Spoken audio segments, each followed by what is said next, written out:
নমস্কার, Krishna lifestyle blog থেকে আমি কৃষ্ণা বলছি। আজকে দারুণ দারুণ আরও খাবার নিয়ে আমি চলে এসেছি।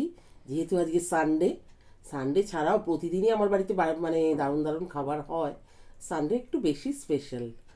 তো আজকে দেখুন কি কি খাবার বানিয়েছি। এটা হচ্ছে খয়রা ইলিশ, খয়রা ইলিশ তার তেলটা দিয়ে আজকে ভাত খাবো আমি। মাছ ভাজার যে তেল হয় না ইলিশের, সেই খয়রা পুরো একদম ইলিশ মাছেরই একদম ভার্সান। এটা একটা, এটা দিয়ে ভাত খাবো, সঙ্গে লঙ্কা রয়েছে। আচ্ছা, এটা হচ্ছে ধনে পাতার চাটনি, এটা একটু দিয়ে মেখে মেখে এটা খাবো। সাথে আছে ডাল,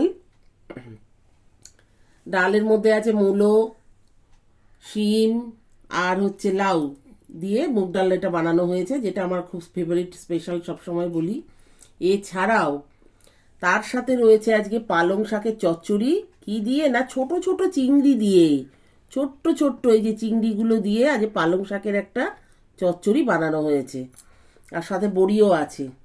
আচ্ছা, তারপরে হচ্ছে এই খয়রা ইলিশ দিয়েই, এই যে খয়রা ইলিশ দিয়ে শিম, বেগুন, এভাবে ইলিশ মাছ রান্না করে আর কি, টমেটো দিয়ে একদম কাঁচা লঙ্কা দিয়ে একদম পাতলা একটা ঝোল, সাথে একটু কালো জিরে ফোড়নও দিয়েছি। আচ্ছা, তারপর আছে এটা হচ্ছে পাবদা মাছ। পাবদা মাছটা কি দিয়ে করেছি জানেন?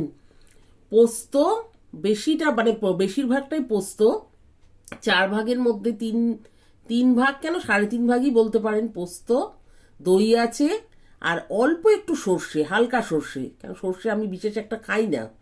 এটাও কালো জিরে ফোড়ন দিয়ে আর লাস্টে নামানোর আগে ধনে পাতা দিয়ে।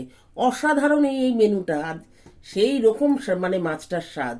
আর সাথে আছে আমার জলপাইয়ের চাটনি, এটাও আমার খুব ফেভারিট। আমি একসাথে বেশি করে যার জন্য জলপাইটা এনে রাখি। এই পর্যন্ত আজকে আমার খাবার। তো ব্লগটা যদি ভালো লাগে, আমার এই খাবারগুলো দেখে যদি ভালো লাগে, তো অবশ্যই লাইক কমেন্ট শেয়ার করতে কিন্তু একটুও ভুলবেন না। আর সঙ্গে সাবস্ক্রাইবটাও করে দেবেন আমার চ্যানেলকে। তবে আজকে বিকেলে আবার দেখা হবে, আমি মেলায় যাব। তো আবার রাতে দেখা হবে, পুরো মেলাটা আমি আমি তুলে সমস্তটা আমরা আপনাদেরকে দেখাবো। তো এই পর্যন্ত আজকে রইল।